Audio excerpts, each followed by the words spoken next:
Selamat pagi pemirsa, apa kabar Anda pada pagi hari ini? Senang sekali saya Ibnu Fadil dapat menemani Anda di Berita Kaltim hari ini. Sejumlah informasi penting telah kami siapkan untuk Anda dan berikut di antaranya. Seorang perawat rumah sakit umum daerah di Berau menderita luka memar setelah dianiaya keluarga pasien.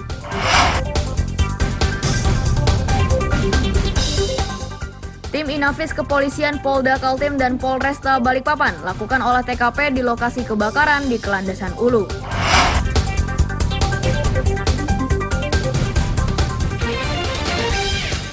Meramaikan HUT Kemerdekaan ke-77 Republik Indonesia, ratusan pengendara di Samarinda diberi bendera merah putih secara gratis.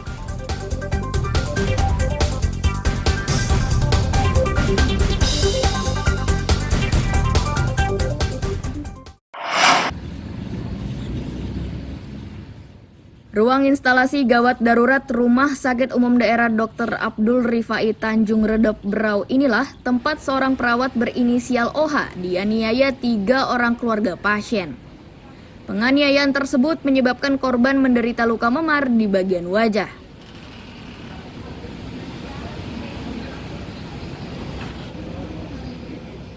Penganiayaan bermula saat tenaga medis menyampaikan jika nyawa anggota keluarganya yang mengalami kecelakaan lalu lintas tidak tertolong.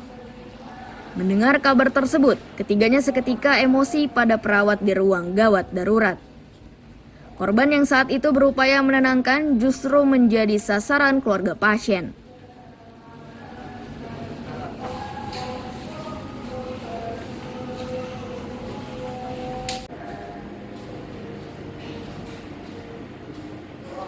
Anak yang bersangkutan itu kan anak dan istrinya sebenarnya kecelakaan, kemudian dibawa ke rumah sakit. Namun ketika sampai di rumah sakit, anak beliau itu sudah meninggal dunia. Nah, ketika yang bersangkutan datang, ya mungkin kondisi psikologinya terganggu, mungkin stres. Jadi kondisi seperti itu ya terpancing atau gimana itu tidak tahu. Tiba-tiba melakukan tindakan kekerasan kepada nakes kami dan tidak sendirian. Jadi dilakukan berapa orang, Dok?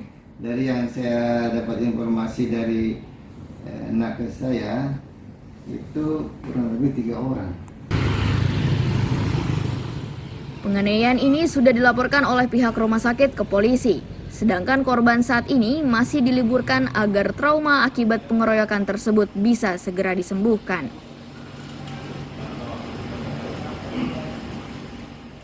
Amir Hamzah, Miko Gusti melaporkan dari Kabupaten Berau.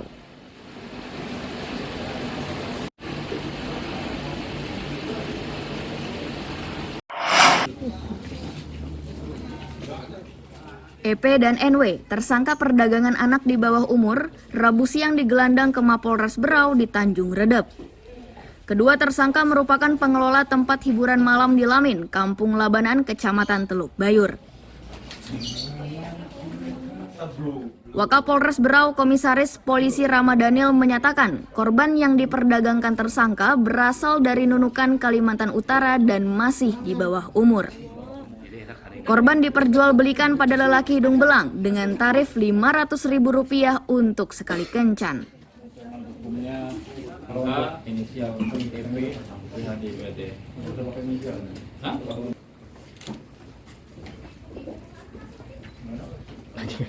Untuk kronologinya, korban ini berasal dari Nunukan.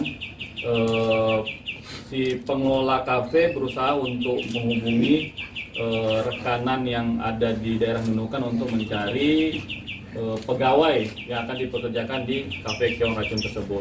Akan tetapi salah satu yang dipekerjakan itu adalah si korban yang mana masih di bawah umur, yaitu 16 tahun. Sudah sempat dijajakan ke hidung belang mungkin yang ada di bawah umur ini? Menurut keterangan dari korban, untuk si korban sudah pernah diperjualbelikan atau ditawarkan ke lelaki hidung belang. Kedua tersangka terancam pidana 10 tahun penjara karena dijerat Undang-Undang Perlindungan Anak. Polisi masih mengumpulkan keterangan untuk mencari kemungkinan korban lainnya yang jadi korban perdagangan manusia. Amir Hamzah, Miko Gusti melaporkan dari Kabupaten Berau.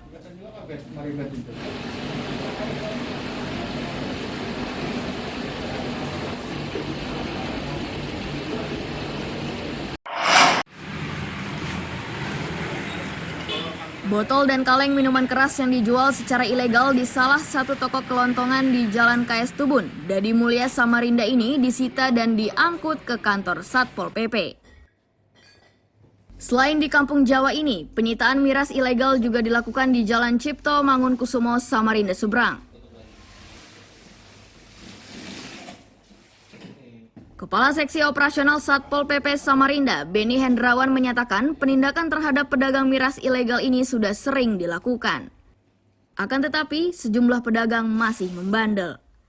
Bahkan dalam 2 bulan ini, mereka sudah menyita ratusan botol dan kaleng miras yang diedarkan secara ilegal.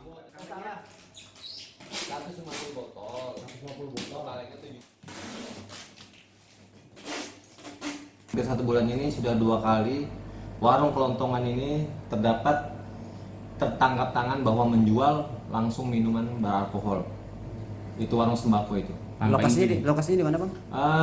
Satu lokasi kemarin di Jalan Cipto Mangunkusumo. Nah, itu di warung sembako. Itu jumlah botol sekitar 209 botol. KS Tubun itu ada warung sembako lagi, dan kami turun lagi dengan anggota. Ternyata kami menemukan daripada minuman beralkohol lagi tanpa izin di warung sembako yang sekiranya jumlah botol yang kami temukan 150 botol dengan berbagai merek, dan juga kalengnya, jumlah kaleng sekitar 70 kaleng. Saat ini ratusan botol miras itu disimpan di gudang penyimpanan Satpol PP. Selanjutnya, pemilik yang melanggar perda tentang larangan peredaran miras secara ilegal akan diproses melalui persidangan di pengadilan. Amir Hamzah, Iswanto melaporkan dari Samarinda.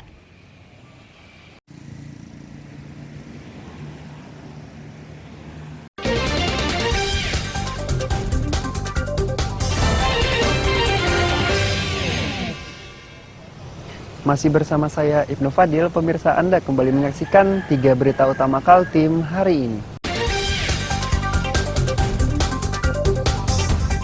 Seorang perawat rumah sakit umum daerah di Berau menderita luka memar setelah dianiaya keluarga pasien.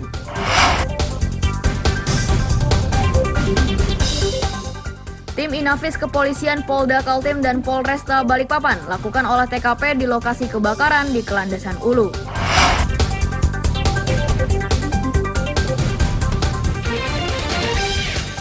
Meramaikan HUT Kemerdekaan ke-77 Republik Indonesia, ratusan pengendara di Samarinda diberi bendera merah putih secara gratis.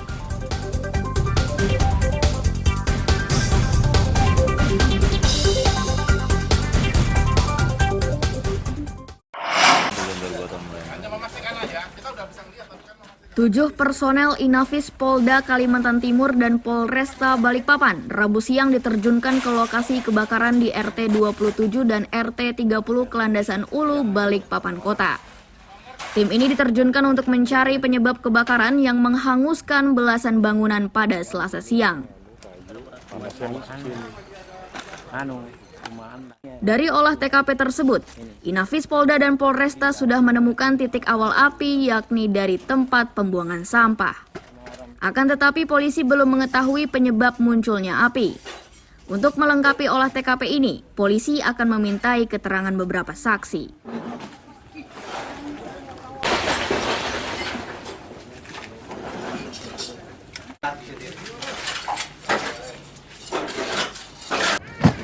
Diduga sementara titik api itu dari bawah di pohon itu, dan di situ sudah ada kemarin ada saksi yang mengatakan jangan bakar-bakar di situ karena di situ ada bekas bakar-bakar.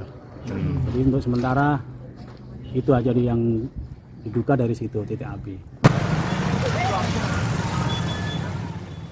Selasa siang 9 Agustus 2022, warga di Kelandasan Ulu, Balikpapan Kota Selasa siang panik menyusul kebakaran di kawasan tersebut. Api cepat meluas karena sebagian bangunan dibuat dari bahan yang mudah terbakar.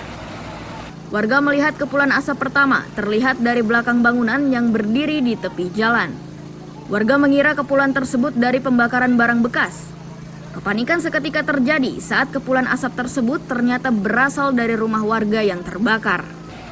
Kebakaran akhirnya bisa dipadamkan setelah BPBD mengerahkan 16 mobil pemadam ditambah TNI, polisi, Pertamina, dan relawan. Amir Hamzah, David Purba melaporkan dari Balikpapan.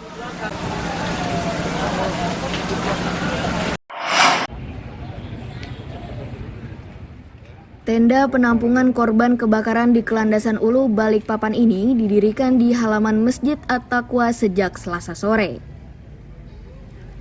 Terdapat 4 keluarga yang menumpang sementara di posko tersebut setelah rumah beserta isinya ludes terbakar.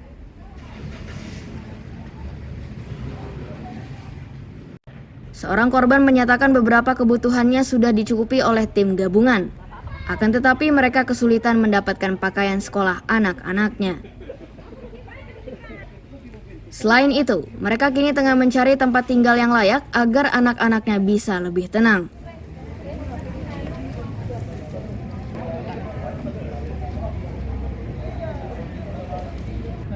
Sama siapa aja, Bu? Anak saya 4, tapi suami saya masih di rumah sini lah, maksudnya di rumah adik, masih taruh barang-barang aja sih, nggak sementara, karena kita masih cari tempat tinggal juga. Bu, untuk sementara apa sih yang dibutuhkan oleh para korban kebakaran yang kemarin terjadi ini, Bu? Sebenarnya sih butuh tempat tinggal aja sih, yang layak buat kita gitu aja. Untuk pakaian-pakaian Bu masih ada? Pakaian juga ini ada tadi dikasih sama mereka itu untuk dipilih. Itu aja sih ya. Untuk makan iya minum, perlu. air bersih, Bu? Air bersih juga iya Pak. Untuk anak-anaknya sendiri apa butuh Iya butuh juga. Ini juga kasihan tetangga saya juga ini baju sekolahnya juga habis ada yang semua, Bu, ya? Ketercukupan kebutuhan dasar korban kebakaran juga dikatakan pelaksana tugas Lurah Kelandasan Ulu, Joge Harmana. Kebutuhan utama dan mendesak yang ia perlukan berupa bantuan dalam bentuk uang tunai. Dengan uang tunai itu, ia berencana membantu korban menyewa rumah untuk sementara waktu. Karena betul, justru karena tadi saya sudah, kami bersyukur karena teman-teman dari Dinsos, dari BPBD itu langsung tanggap, langsung membangun khususnya di pelataran At-Taqwa ini. Nah kemudian kalau untuk kebutuhan yang kami butuhkan saat ini, alhamdulillah sudah untuk sembako sudah cukup, sudah lumayan lebih lah, justru lebih untuk sembako. Cuman kami sekarang ini saat ini hanya membutuhkan kalau bisa ada uang, berbentuk uang. Kenapa kami berbentuk uang? Itu untuk nanti bisa menyambung kehidupan bagi para korban ini. Sewa rumah. Karena memang terutama yang berada di posko penampungan ini, karena memang kita akan mencarikan rumah atau tempat sewa sementara lah. Sementara itu, bantuan makanan dan minuman untuk korban kebakaran hingga Rabu siang masih terus berdatangan. Para korban kini pasrah dan masih berupaya mencari rumah untuk ditempati bersama keluarganya. Amir Hamzah, David Purba melaporkan dari Balikpapan.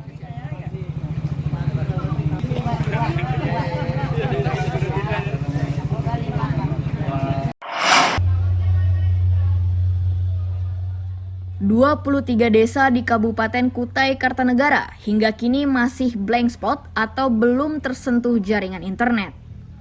Kondisi tersebut dijelaskan Kepala Bidang Teknologi Informasi dan Komunikasi Dinas Komunikasi dan Informatika Kutai Kartanegara di kantornya Rabu siang. Di tahap awal, Pemkab akan mendirikan repeater atau penguat sinyal di 9 desa. Upaya ini dinilai meringankan beban Pemkab karena lahan yang akan dimanfaatkan untuk mendirikan menara repeater milik pemerintah desa.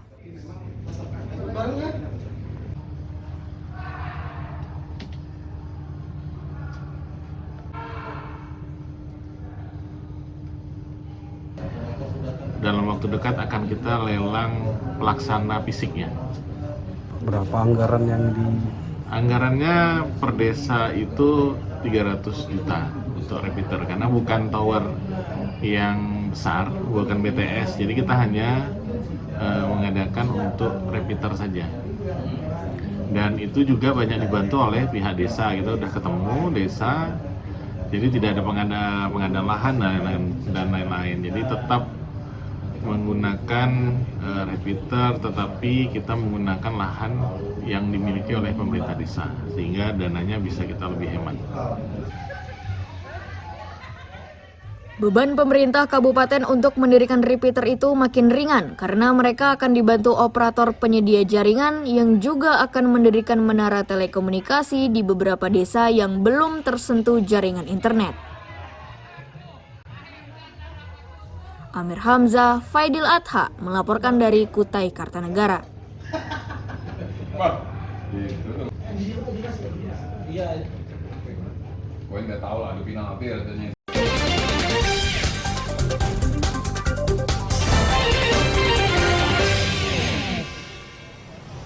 Masih bersama saya Ibnu Fadil, pemirsa Anda kembali menyaksikan 3 berita utama Kaltim hari ini. Seorang perawat rumah sakit umum daerah di Berau menderita luka memar setelah dianiaya keluarga pasien.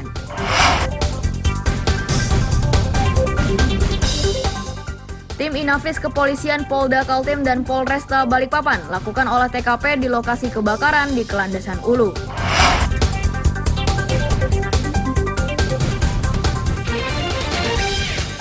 Meramaikan HUT kemerdekaan ke-77 Republik Indonesia, ratusan pengendara di Samarinda diberi bendera merah putih secara gratis.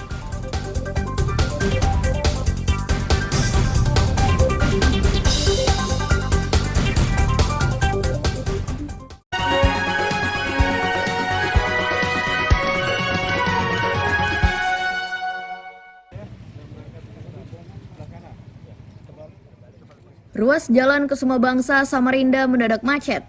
Ini terjadi saat pemerintah kota Samarinda bersama TNI dan Polri membagikan bendera kepada para pengendara yang melintas. Mendapat bendera gratis dan dipasangkan pada spion kendaraan membuat pengendara senang. Pengendara berharap semangat kemerdekaan ke-77 ini menjadikan Indonesia lebih aman dan makmur.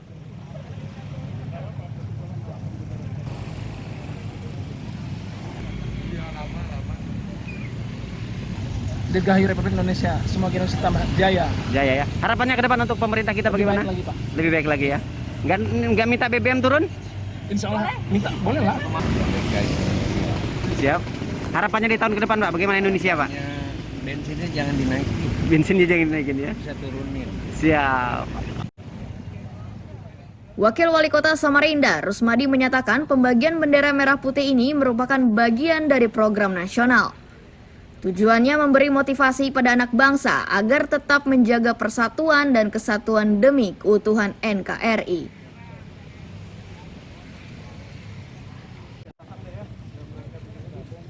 Untuk membagi 10 juta bendera merah putih untuk seluruh Indonesia dan Samarinda sendiri, ini dibagikan ke seluruh warga, baik untuk kendaraan, roda 4, roda 2, termasuk juga untuk di rumah. Kita ada bagikan bendera besar juga. Ini tentu adalah sebagai wujud syukur kita pada Allah Subhanahu wa Ta'ala, Tuhan Yang Maha Esa, bahwa negara kita ini dipelihara, dan sekaligus ini untuk membangkitkan rasa kecintaan, semangat patriotisme, dan semangat itu yang terus untuk dipelihara, nggak ada kata menyerah, ya, untuk membangun Samarinda dan negeri kita tercinta. Di Samarinda, pembagian bendera merah putih ini dilakukan hingga ke seluruh wilayah dengan ditandai penyerahan bendera ke masing-masing camat. Amir Hamzah, Iswanto melaporkan dari Samarinda.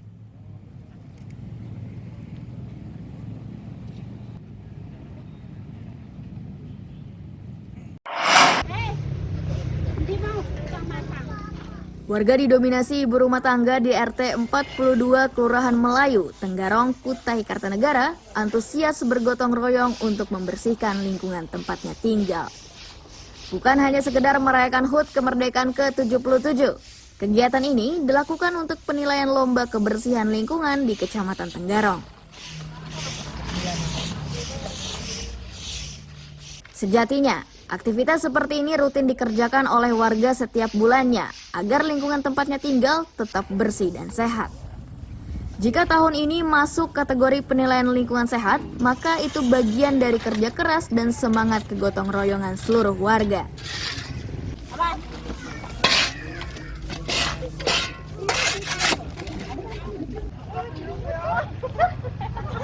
Dan kita bergotong royong untuk membersihkan sekitar lingkungan rumah masing-masing dan jalan poros sampai menuju ke lingkungan masing-masing. Nah, kami istilahnya bersatu lah. Walaupun nggak ngikuti perlombaan, kita pun harus tetap bergotong royong setiap sebulan sekali untuk membersihkan lingkungan kita masing-masing. Gitu. Jadi berhubung ya istilahnya kita nggak mengharap menang, tapi kalau lingkungan kita bersih, itu menandakan jiwa kita yang sehat. Ibu-ibunya, anak-anaknya juga senang ya, lihat lingkungan kita bersih di RT 42. Lurah Melayu, Andi Fadelah, menyatakan kawasan ini setiap tahun masuk nominasi dan tahun ini terdapat 4 RT yang masuk penilaian lingkungan bersih. Salah satunya RT 42. Gotong royong ini sebenarnya merupakan gerakan masyarakat hidup sehat. Jadi harapan saya masyarakat tetap berperilaku hidup sehat dan bersih. Salah satunya mungkin dimulai dari lingkungan terkecil, lingkungan keluarga, dan yang kita lakukan hari ini pembersihan di lingkungan sekitar. Lomba RT sendiri untuk Kelurahan Melayu, kami keterwakilan Kelurahan Melayu yaitu ada 4 RT 42, RT 38 dan RT 47. Hari ini kita gotong royong di RT 42. Yang jelas yang kita tampilkan yang jelas dari sisi kebersihan lingkungan, kemudian keindahan, sehingga kita pasang umbul-umbul di sekitar. Melengkapi bersih lingkungan ini, warga bersama lurah memasang umbul-umbul agar suasana perayaan HUT kemerdekaan ke-77 makin lebih terasa. Amir Hamzah, Faidil Adha melaporkan dari Kutai Kartanegara.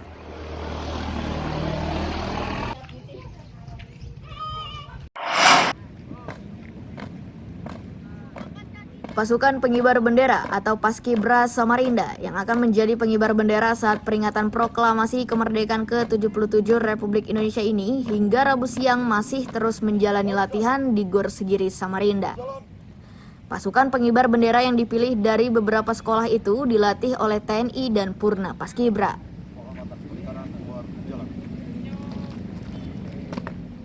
Calon pengibar bendera menyatakan mereka terpilih melalui seleksi. Sepanjang pelatihan, mereka harus menghadapi serangkaian latihan kedisiplinan diri dan untuk membentuk mental. Meski begitu, mereka bangga karena ini akan menjadi pengalaman sekali seumur hidupnya.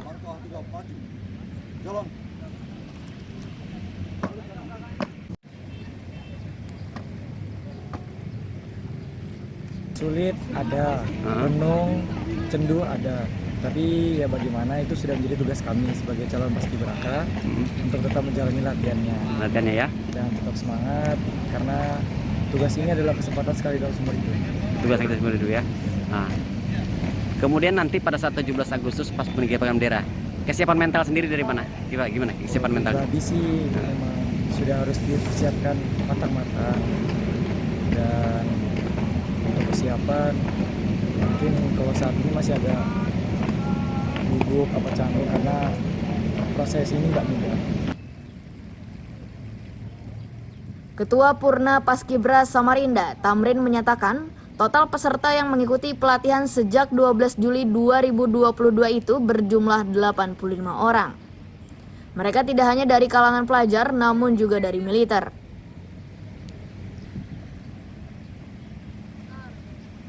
Yang melaksanakan adalah dari calon paskibraka Kota Samarinda yang berjumlah 40 orang, ditambah dengan pasukan 45 yang dari matra darat dari Kodim, kemudian dari Matra Udara dari Auri, dan Matra dari Polri dari Polresta Kota Samarinda.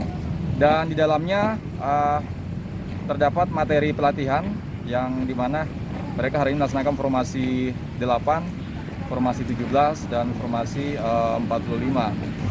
Untuk peserta dari calon paskibraka Kota Samarinda berasal dari SMA, SMK, dan MAN Sederajat Kota Samarinda. Pasukan pengibar bendera ini masih terus berlatih hingga mendekati hari pelaksanaan upacara.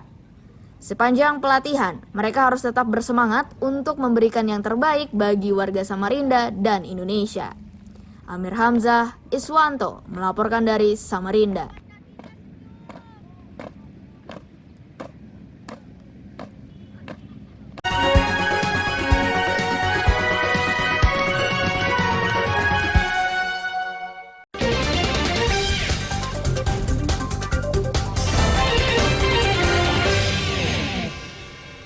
Pemirsa, berita tadi menjadi akhir kebersamaan kita pada pagi hari ini.